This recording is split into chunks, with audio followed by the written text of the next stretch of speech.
আপনি কি জানেন রাতের আঁধারে ইসলামের প্রথম খলিফা গোপনে কোথায় যেতেন?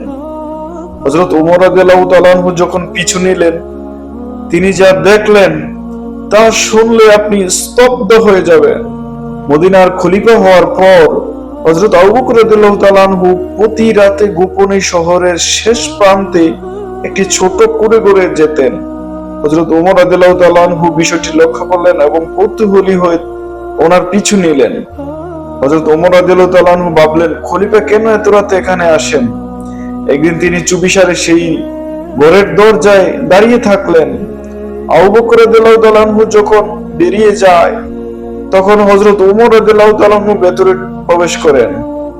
ভেতরে গিয়ে হযরত ওমর রাদিয়াল্লাহু তাআলা আনহু দেখলেন একজন অন্ধ বৃদ্ধা মহিলা বসে আছেন। ওমর জিজ্ঞেস করলেন, মা, এই লোকটা এসে কি করে? বৃদ্ধা বললেন, আমি জানি না উনি কে, কিন্তু উনি রোজ এসে আমার ঘর ঝাড়ু দিয়ে দেন, আটা পিষে দেন, আর আমার দুপুরের খাবার তৈরি করে দিয়ে যান।